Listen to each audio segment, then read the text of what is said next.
Hi, you're listening to the Fresh Start podcast, and this is episode number 8.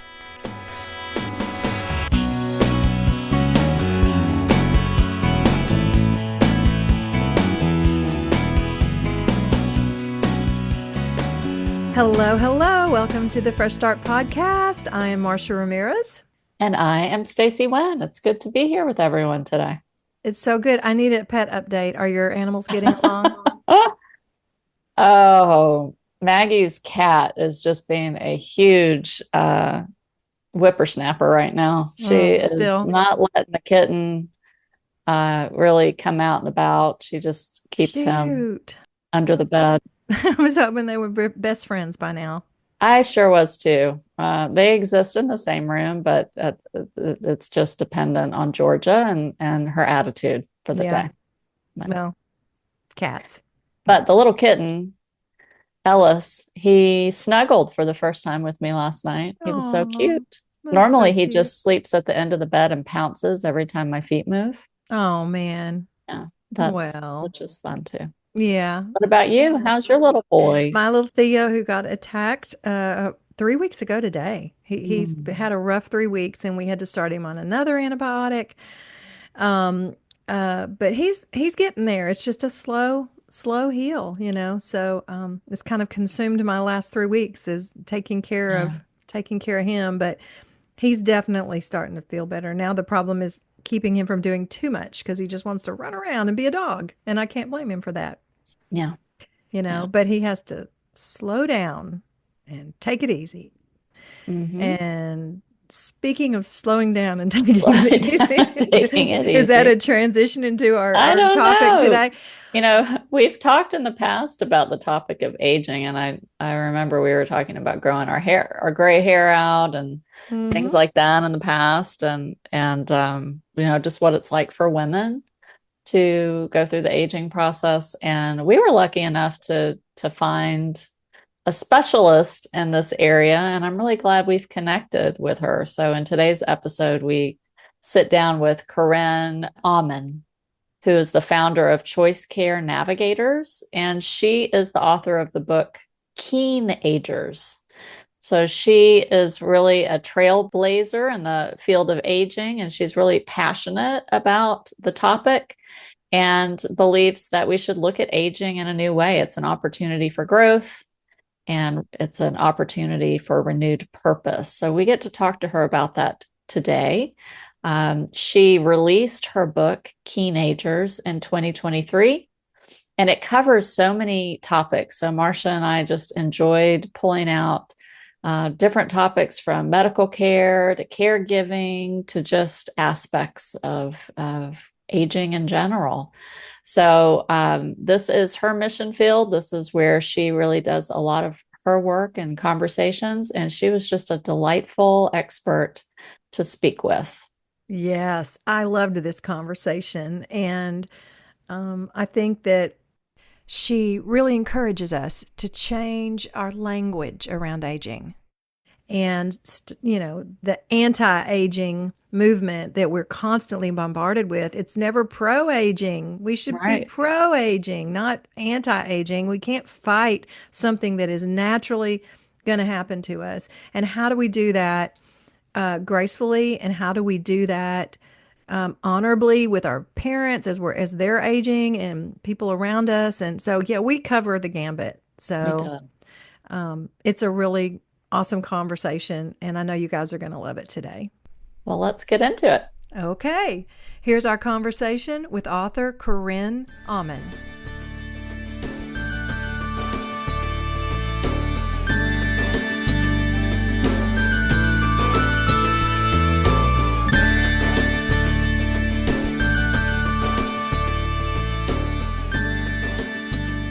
Hi, welcome today. This is Stacy Wen. You're with the Fresh Start podcast, and I'm joined today by Marcia. Marcia. Hey, happy to be here. And I'm super excited about our guest today because we just finished her awesome book that we're going to talk to her about today. And man, so much of it spoke to me directly and what I'm going through. And I know it will to a lot of our listeners. So Corinne Auman, thank you so much for joining us today. We are thrilled to have you here. We're excited to talk about your book. And yeah, thanks for joining us. Oh, Yeah. thanks for having me. I love it when people are have read my book and are excited to talk to me. Absolutely. Well, we'd love to hear from you just a little bit about where you are right now. Just situate yourself in time and place so our listeners get to know you a little as we get started. Sure. So I'm in Greensboro, North Carolina, and I run a care management agency, which means we help families kind of navigate this whole aging, caring for aging loved ones process. I am the mother of four teenage children. I'm also the daughter of two aging parents. So I am right in the thick of all of this myself. And also, of course, navigating my own journey of getting older and, how do I feel about it? How does everybody else feel about it? Because everybody has opinions about your aging for you. Thank you. So yeah, I think I'm just right in the thick of it, which is what led to the book. Well, that explains it because my first question was going to be what inspired you to write the book, but I see that there was like you are in the thick of it. You Mhm. talk about being the sandwich generation. I know people talk about that, and it sounds like you're right in the middle of it. Is this your first book? It is. Yeah. That's awesome. Yeah, so I noticed right away and wanted to make sure that we gave the listeners a definition of what a keenager is. So your book is Keenagers Telling a New Story About Aging. Yeah. And the definition I saw, or at least a quote I saw in the book itself, is it was really about, someone describing why the word keen. And we're keen to learn, travel, advise, engage, and spend. We're even keen to work every now and then. We're keen to do, not just observe. Yeah. Yeah. So how And did you? how did I come up with Yeah, that? yeah. Yeah, so it's not a word that I pulled out of thin air. That I think I tell the story in the book of a friend of mine. I'm trying to write a book about thinking about growing older in a positive way, right? That's kind of the anti-aging world that we live in. And if you try to go find positive words about aging or growing older, it is really sparse out there. The best you can do is sort of neutral, maybe older adult. Elder is kind of respectful, but there's just not a lot of positive words to describe an older person. There just aren't. And so I was trying to come up with a way to talk about this, and a friend of mine just we were discussing it, and she called her mom and she said, "Mom, what do you and your friends like to be called?" And her mom said, "Teenagers." And she kind of gave that description of we're keen to do, we're keen to explore, like we are still here and active and engaged with the world. And I thought, perfect. I love it. Some people love it, some people don't. That's fine. I just needed a new word because there is such limitation in our current language to talk about aging in a positive way or to have a positive word to even talk about this group of people. I love it. And you even say like Keen is highly developed. Like you have this wisdom. So you have a lot of us talk about like I don't feel like I'm an old person. Like inside, I Mm-mm. still feel, full of life. Sometimes my body wants to argue with me, and we can talk about that in a minute. But I think that I, for me personally, I've been navigating this spot. I'm 62. I'm sorry, I'm 63. I just turned 63. And I had been kind of in this funk, right? And I was trying to figure out what was it that about my life, my work was slowing down. And I still have a lot of things that I love to do, which is, this podcast, and I run a women's nonprofit, and I'm trying to do that. I'm trying to like set myself up. I actually started trying to do that a while ago. I was like, well, as my career is starting to slow down, what am I going to do in retirement? Because I had another friend who she was so excited about retiring. And the first 6 months, they traveled, they did all of these wonderful, you're nodding, you know where this is I know where going. the story is Yeah. going. And she Yes. was like, this is so great. And they traveled and they saw their grandkids. And about 6 months into it, she was like, I'm so bored. Is this it? This is it? This is retirement? And I was like, look, girl, you can do anything you want to do. I mean, they aren't rich, but they had set themselves up to where they were comfortable, right? And I said, what have you wanted to do? You know, and she said, well, I've always wanted to paint. And I said, well, then take some painting classes. She said, yeah, but I'll never be any good. And I said, it doesn't matter. It's for the joy of it. You know, it's for the creativity. But I was finding myself like, okay, even though I had planned, even though I had things to do, I was struggling mentally of jumping that gap from being in a season where I was constantly drumming up work. I'm a self-employed musician, so I'm constantly like working on different, how can I get more work and what do I need to do to market myself? And you go through all that for years. And and then especially the music business, it's like you want to stay young, you want to stay youthful. Hmm. But then I had the reality of the fact that I'm 63 and it's okay to like let that season go and embrace this new season. That's what I love so much about your book because you really do encourage people to look at this season in a positive way. So Hmm. I tell my husband, I said, you know what? I want to go ahead and start taking my Social Security.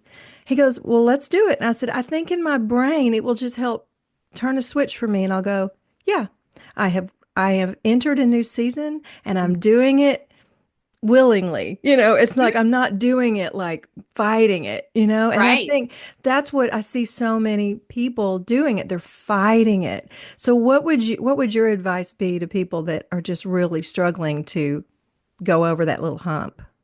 Well, I think part of the reason people do struggle is because we've kind of been sold this story of, retirement is going to be bliss, right? It's your golden years. It's going to be wonderful. You're going to travel. You're going to do all these things that you've always wanted to do. And I think your friend's story is so accurate. I mean, I've seen that play out so many times where people are so happy when they retire for about 6 months, maybe even up to a year.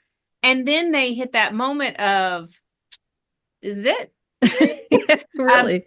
because now if you retire at 62, at 65, you're not just looking at a couple of years of retirement, you're looking at a couple of decades of retirement. And leisure is fun, but it's also kind of boring after a while when you have no like reason to specifically get out of bed and you start to kind of feel like people don't need you, right? Nobody's Yes. waiting for you to do anything. Nobody's expecting your phone call, that sort of stuff. And it can start to be a little depressing. And that's that moment where people kind of have to reevaluate, figure out what it is that's going to give them purpose, make them want to get out of bed on a Wednesday morning. And it can be anything, right? You can go back to work. So my mom retired and she was at home for about 6 months before she was like, nope, this is not it. And she went back. She went back part time. She didn't go back full time, but she went back part time because she realized how much socialization she got, how much she missed. She was a teacher, how much she missed interacting with the kids and the other teachers. I mean, it wasn't about the money. It was about, I want something to do. I want to feel Yeah. like I'm giving back, all those things. But it can be the painting classes. I love that. If that's what you've always wanted to do, then go do it. But we've been sold this story of retirement is supposed to just be all bliss and you go off and you get to do whatever you want whenever you want for forever. And so when people hit the reality of it and the reality doesn't match the myth, the mythical lore that you've been told, there is, it feels unsettling and people have to renegotiate that and figure it out. If they do, if they find new purpose, if they find something that makes them want to get out of bed, then they'll do fine. But if they don't, there is good evidence that retirement can be the fastest way to head downhill with your health, your emotional well-being, your social well-being, because if you don't figure out that adjustment and you just become a couch potato and kind of do nothing, that is really bad. Because your brain always wants stimulation. It always wants to be learning something new. It does not want you to just sit in front of a TV. And so we have to keep growing and exploring even during retirement. Amen. Yeah. It sounds like we would all benefit from knowing ourselves well before we head into retirement, who we are, what we need, what we're looking forward to, what we're passionate about. Yeah. Yeah. And sometimes it's hard. I talk in the book, there was an oncologist that had retired that I interviewed, and he was really struggling at that time because he worked, 60, 80-hour weeks as a doctor. And then he retired and he was like, I didn't have time for hobbies, right? My whole life was this job, and now that's not there. So what do I do? And that, it's a huge adjustment for people, especially if they have not had time to develop anything other than this job identity that they had when they were still working. Right, right. One of the directions you take in the book too that I found really interesting, because my day job is in career transition. And so working with people who are transitioning careers, but also with companies who want to provide training or coaching for their leaders about, the demands of the workforce today and the workplace. So you talk about that and how companies need to be prepared to have older workers and keep them retained and keep them engaged, and to actually put plans in place for that. So what do you think are some starting points that companies can take in that planning? Well, I think the first thing is acknowledging that this is a shifting demographic in the workforce. I mean, if you just look at demographic trends in the United States and in developing countries around the world, societies are aging. We are living longer than ever before. And again, we're living healthier and more active than ever before too. So it is this kind of extended middle adulthood. It's not just an extended older adulthood. So these people in their 60s and 70s are wanting to keep working. They're not necessarily thinking, I'm going to retire. And just having businesses look at those demographics and acknowledge them is the first step. I think the fastest growing segment of the workforce right now is people age 65 plus. Wow. Because they're continuing to work. Yeah. And so that's where your strength is going to be in terms of having people continue to work in your company, whatever your roles are that you have available. So the first thing is acknowledging that. And what that would lead to is re-examining our assumptions about retirement. I think so many businesses, HR people, when somebody gets to 55, let's say, they start to go, oh, well, they've got one foot out the door. They're going to be retiring soon. And maybe that's true. Maybe that is what that individual is thinking about, but maybe it isn't, right? Maybe they want to keep working, because if you like your job, a lot of people don't want to quit. They want to keep working. Now, maybe they want to go part-time, or they want to have flex time. They may want some adjustments as they move, into 60s and early 70s, but they may not want to quit.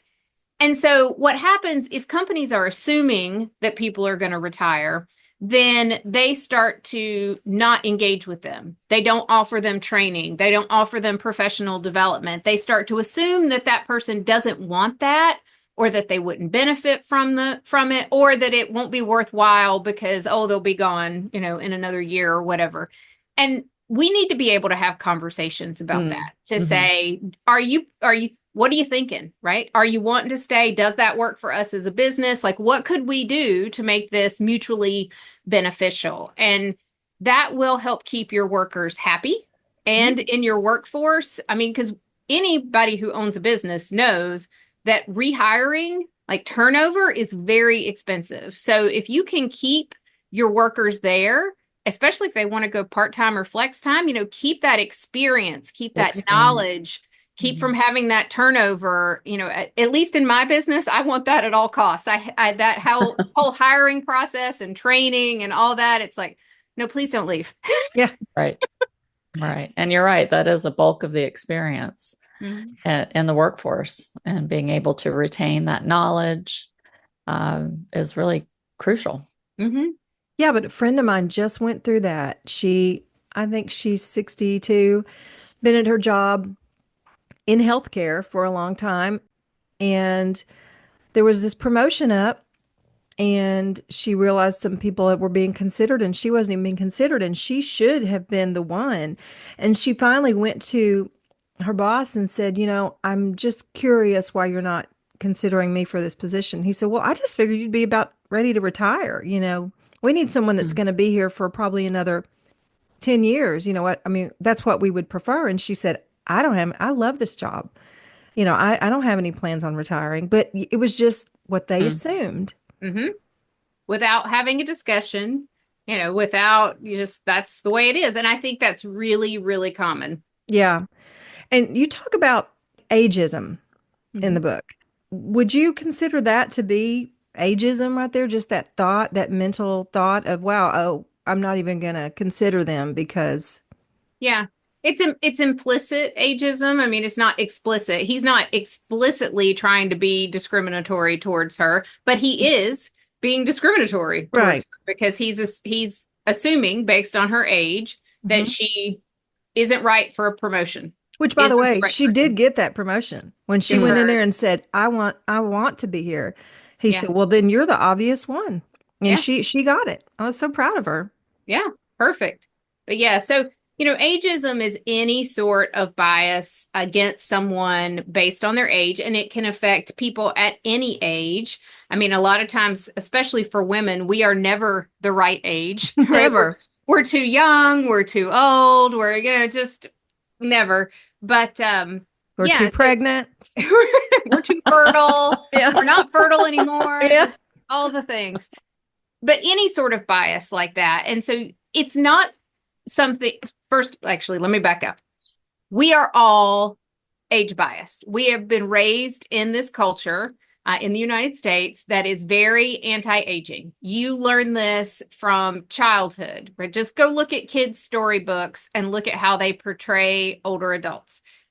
There is nothing about it that makes you want to grow older or look forward to being an older adult. So we all have this kind of built-in bias. So number one, don't beat yourself up for having this bias, because we've all been trained this way.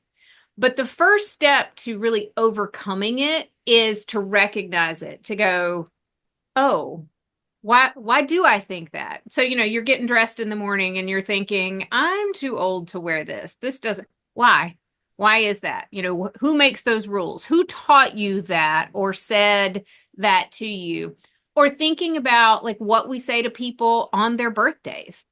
So I just turned 50, and it was so interesting to me what people said. I mean, I'm totally cool with it, right? Great. Thrilled to be 50, because I get sort of reverse or ageism in the sense that people go, well, you're too young to care about ageism. You're too young to be working in anti-ageism stuff. So I got to be older. I got to be 50 oh to my get there. goodness. But the other piece of that, people said such crazy things to me. I got like 3 texts the day before my birthday going, this is your last day in your 40s. This is your last day being 49. I'm like, yeah, tomorrow's my first day being 50 too. And I had somebody else say to me, oh, you turned 50? Well, you got about 4 good years left. Oh, no way. Yes. No way. Gosh. Yes.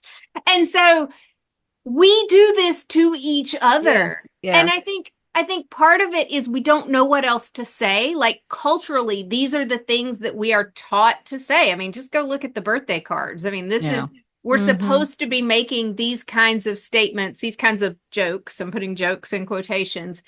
But when you are really aware of it, when you're thinking about it, and then you start listening to what people say to you, you go, well, no wonder people don't feel good about aging. Because this is the stuff we're telling each other all the Exactly. time.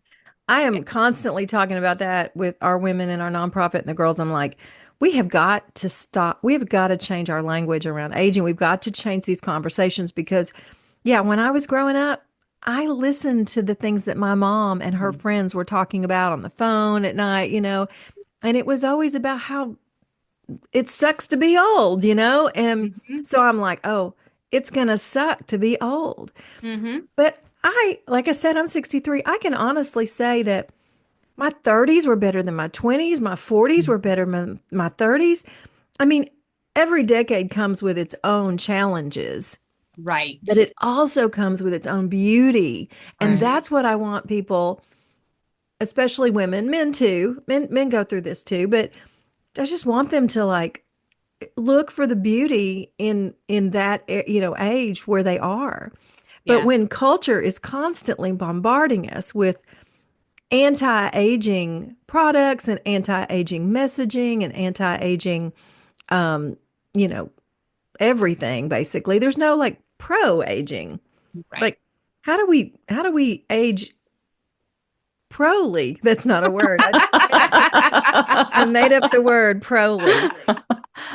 But That's but what you can do in retirement. You Oh, can yeah. create new words. Create your I'm own. going to create new words. I think your point though about there are pros and cons about every age, right? Like I don't want to go back to my 20s without the knowledge that I have now, right? I didn't know that much in my 20s. And there are pros and cons at every single age. I think we just focus so much on the potential health changes or it's that again a stereotype that people as they get older they sit around and all they talk about is their aches and pains and their doctor's visits and that sort of thing. And those we do have physical changes, right? But A 100%. Yeah. you can have health challenges in your 20s. I mean, it is not limited to older people.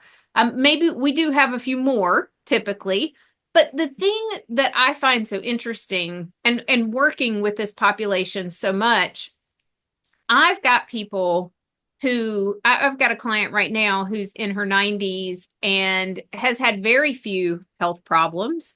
And she is funny and spry and kind of causing trouble all the time in her retirement community, which I love.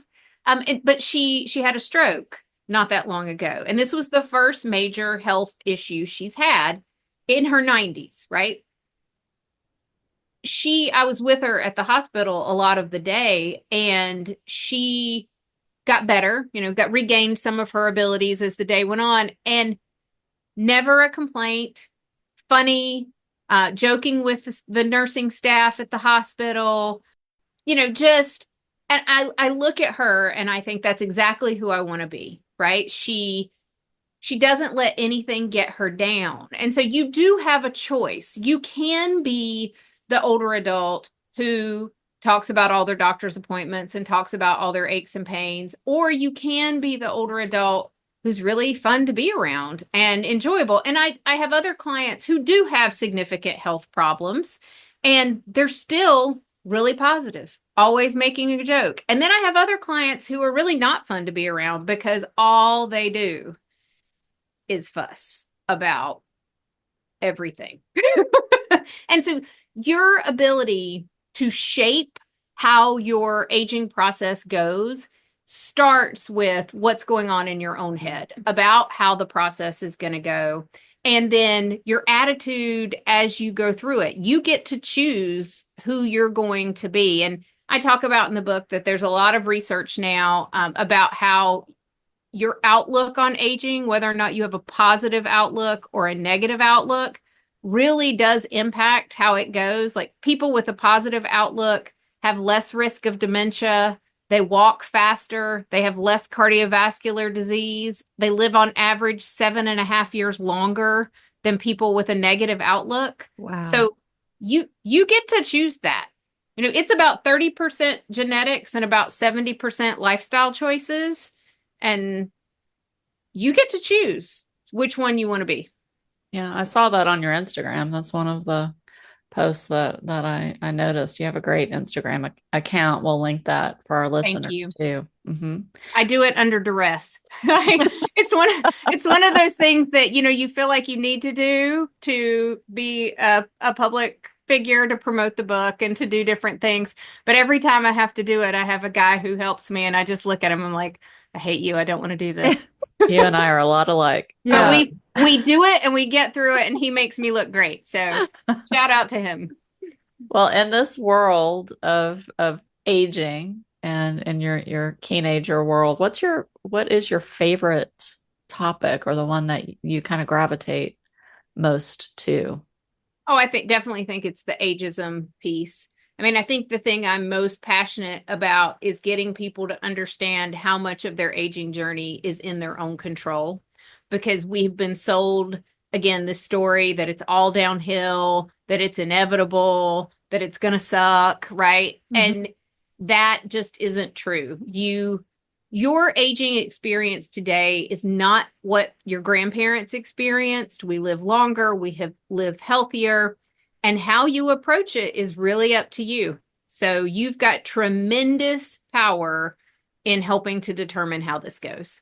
And if people knew that, I think if you're looking forward to these years, then you show up for them. Mm. You show up and are ready to go. And if you're thinking that your best years are already behind you, then you don't show up. You don't take care of yourself. You don't do the things you need to do to have a good aging experience as you grow older. Yeah. And I'm interested in how that translates to the chapter and the work you do within the medical system. And there was a statement about how it's not really a system, it's silos. There's silos of care and not a lot of overlap. So if you're going to be proactive about aging and really care for yourself well, how does that translate into medical care? So I think the biggest thing is understanding that because things are so siloed, you have to advocate, or you have to have an advocate with you for you in these things. A lot of my older adult clients grew up in a time where you went to the doctor and you listened to what the doctor said, and you didn't argue with them, and you didn't ask questions, right? You it was sort of the doctor tells you what to do and you do it. And that is really not the system we're operating in anymore. You really have to be willing to advocate for yourself, to say, well, this other doctor told me this, or I've got this other thing going on, and try to get what you need from the system. The system is not necessarily guaranteed to give you what you need because they're not talking to each other. Your cardiologist is not talking to your urologist, and they're not talking to your rheumatologist. And having an advocate, having some sort of care coordinator, if that service is available where you are, super helpful, because then you can get someone with some expertise to kind of look at all the different programs and medications that you're on and everything to kind of figure out, okay, what's the big picture? The other thing I really recommend, but is hard to find, is to find a geriatrician. A geriatrician is a doctor who specializes in working with older adults because they take a holistic approach. They understand that as we age, our bodies change. And so prescribing medication to a 75-year-old the same way you would prescribe it to a 50-year-old is not appropriate. But that's what a lot of doctors do because they've never really had any training in geriatrics. Almost every doctor has to do a pediatric rotation in medical school, but only about a third of medical schools require a geriatric rotation, even though the vast majority of doctors are going to work with older adults at some point, because we tend to need more healthcare as we get older. So finding a geriatrician is super helpful because they take that kind of holistic approach as well. That's awesome. I've never heard of a geriatrician, and Mm-hmm. and they probably are hard to find. Several years ago, I moved my elderly parents up to Nashville from Arkansas, where I grew up, and they moved into a retirement home, and I was able to care for them. I was in full caregive mode for about 10 years for both of them until they both passed away. But I did notice, because I was taking them to all their doctor's appointments, there were a few doctors that I felt like my mom had a lot of health issues, and I would be like, well, can we try this or try this? And I felt this little resistance, like, well, she's 85. What do you want me to do? Mm-hmm. That kind of a thing. Mm-hmm. Or I took my dad, to an exam, and they were like, yeah, we don't need to do this anymore. And I'm like, why? He goes, well, he's he's 86.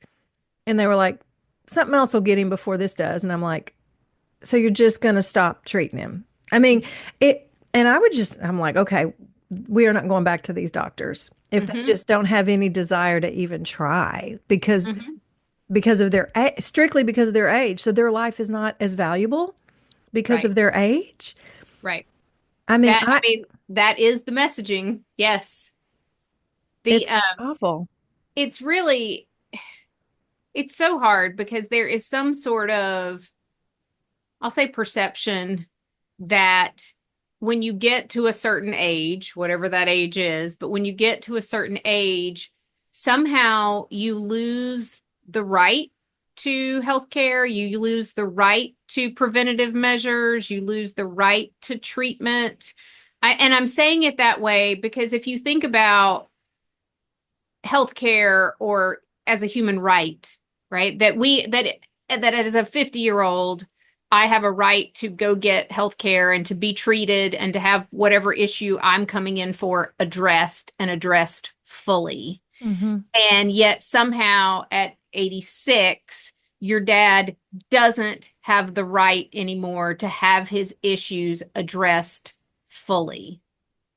And I think that's really a very slippery slope because what age did that happen, right? What age do we want to say that you don't have the right to have your healthcare issues addressed anymore? It's just not worth it.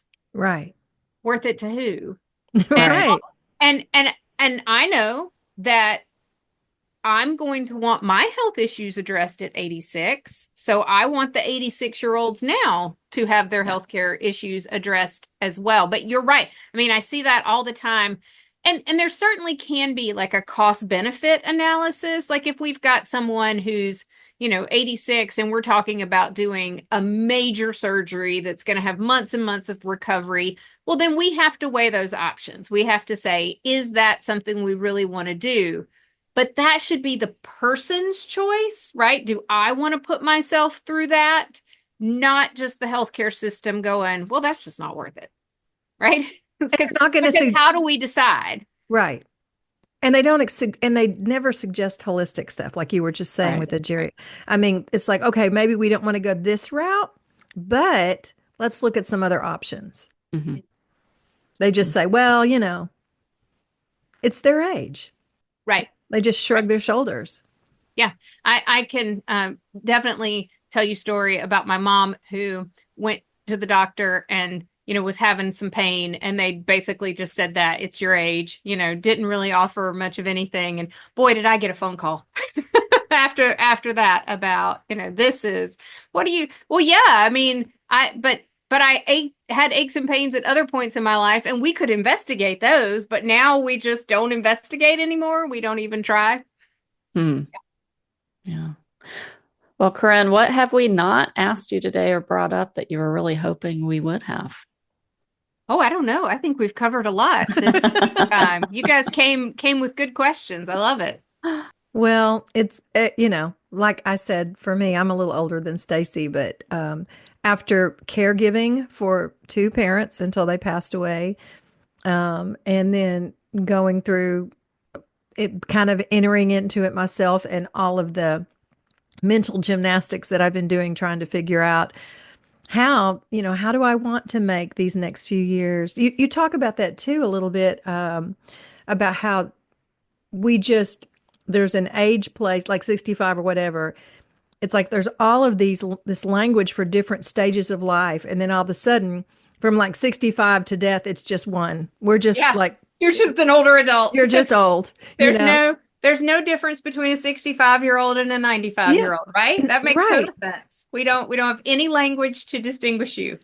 Well, I remember I said something recently to my son, and I don't know. I was complaining about getting out too late or something. I was in not feeling good, and I was like, Derek, I'm 60 something years old. And he was like, yeah, but you're not 80. He was like, come on, what you're acting like it's like it's over. And I was like, Mhm. and I've had to really sort of It, fight that. what are you saying to yourself in your own head? Yeah. Yeah. It is like we say it to ourselves, but then a lot of it is conditioning. Like you said, it's from what I've listened to older women before me say about it. Like, Hmm. well, yes, society doesn't think we're valuable anymore, so I guess I'm not valuable. It's like you believe all these lies sometimes. Yeah. Yeah. And I think as you pay more attention, you will really start to catch yourself saying those things, or that stuff that comes out of your mouth and you're like, what did I just do?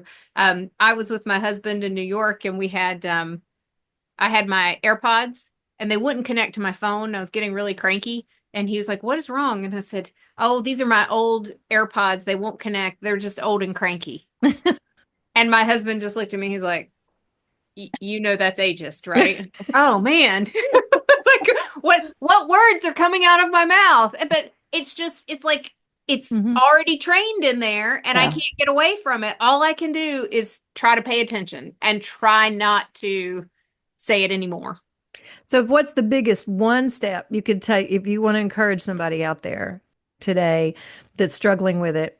Is it medical? Is it mental? Is it physical? What would be the first step you would say to like stop believing all of this It's ageism mental. nonsense? Oh yeah, Mental. it's mental. It's you have got to take the red pill or whatever to really open your own eyes to go, let me just listen. Take a week and just listen for ageist comments, right? Ageist jokes about somebody's birthday, ageist comments about people on TV or politicians. I mean, just listen to the TV, listen to your friends.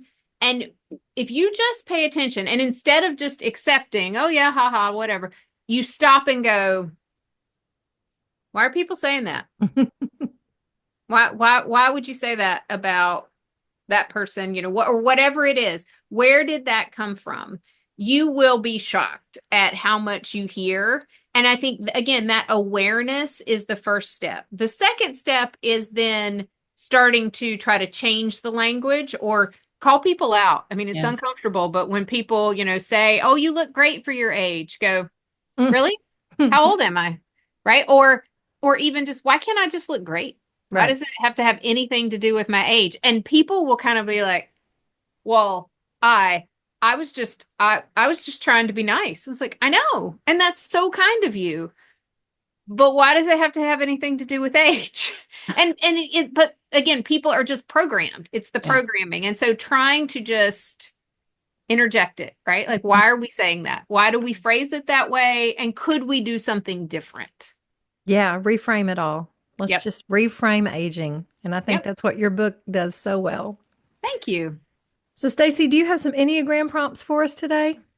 Oh, goodness. I do have Enneagram prompts We today. always end with some little Enneagram prompts. So Okay. bear with us for just a second here. Do I have to know my number or do Do I you have know do you know your number? I do. What are I'm a you? one. A I'm a You're one. one. one.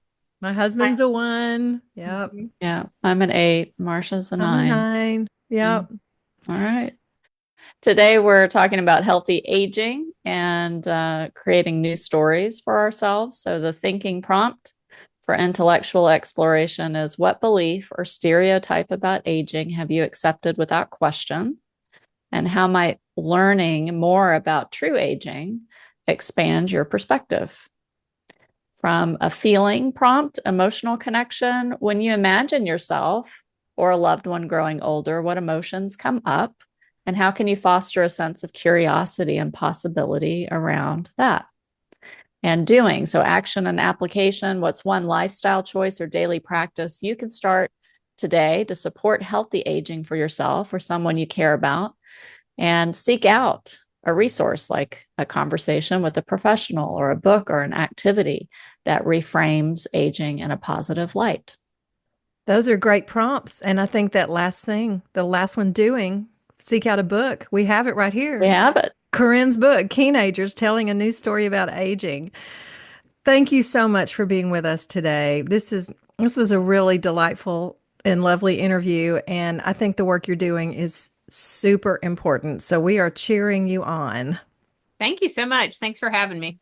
Oh, by the way, we'll link up where you can buy Corinne's book. We're gonna link up where you can find her on social media and everything. So if you whether you're aging or whether you're dealing with aging parents or something, y'all need to check this out. We're all aging. We're all aging. Everybody. We're older at the end of this podcast than we were at the beginning. It's always happening. Not just something older people do. I'm not aging. I'm not aging anymore. I've decided to quit. All right, everybody. Everyone have a great week. Thanks, Corinne. Talk to you soon, Stacy. Bye-bye.